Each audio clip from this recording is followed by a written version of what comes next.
Part 4. You will hear part of a lecture for history students about a relic in Turin, a town in southern France. First, you have some time to look at questions 31 to 40.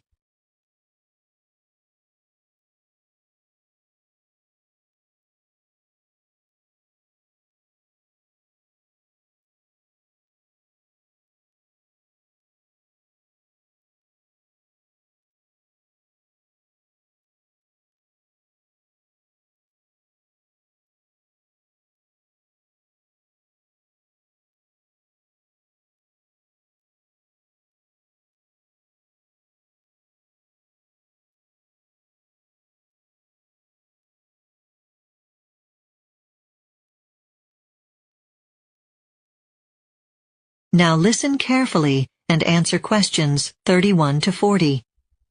Okay, in this lecture we are going to learn the history of Turin, which is a county in southern part of France. We will also be looking at some archaeological findings, as they are the basis of what we know today. The history of this area can date back to 2,500 years ago. In the earliest years there were just small settlements where people lived a very simple life.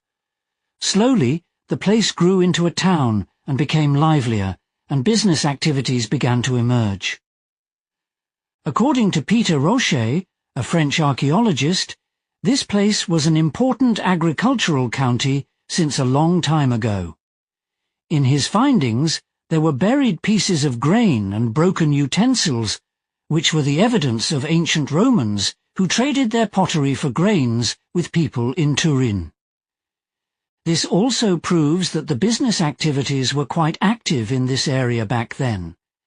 However, it is something else that gave us a much better idea of what life was like in Turin about 2,000 years ago. In the 1500s, a Frenchman found what seemed to be the remains of a castle when he was digging a well. There were bricks and stones that looked like part of a building. In the 17th century, a group of British archaeologists came to Turin to study the relics. Later, Swedish government also sent a team of archaeologists. The two teams did a thorough survey of the whole area together. It was hard work, which took them several months to dig out the ruins of old buildings and recover the area to what it originally looked like. The outcome of their work was surprising for all of them. It was a very big area of buildings and facilities for different purposes, which was a very good proof that a civilization existed from so long ago. In the northeastern part of the area, archaeologists found signs of a local market.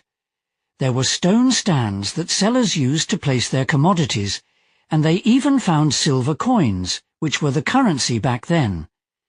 It further proved that the business was flourishing in ancient Turin. About 1 mile to the east, in the eastern part of that region, archaeologists found the remains of a building. From the words on a stone, they knew the building was called Cast. It looked like an old workshop, and archaeologists found tools for making textiles.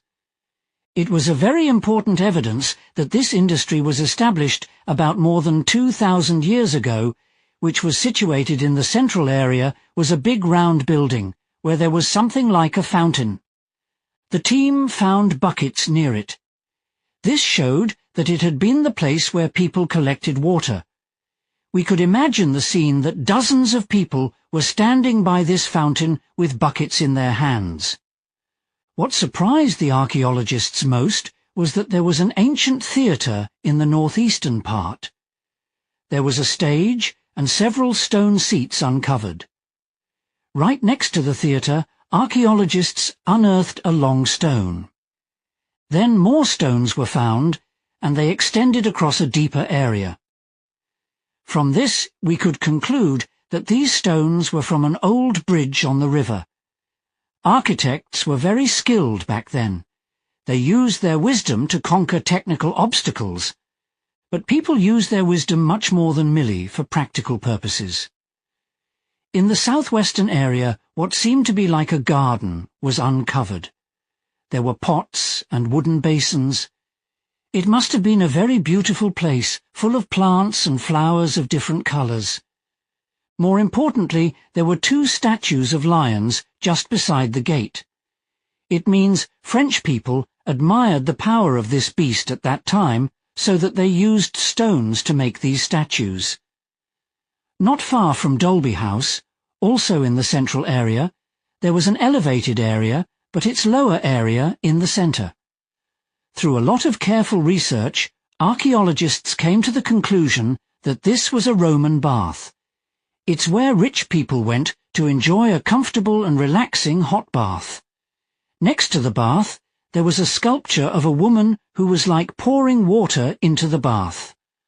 Across from it, on the other side of the bath pool, people can see the sculpture of the Roman emperor who ruled this area for many years. These discoveries are good material for us to study the history of Turin and southern France. What we're going to do now is... That is the end of part 4. You now have half a minute to check your answers.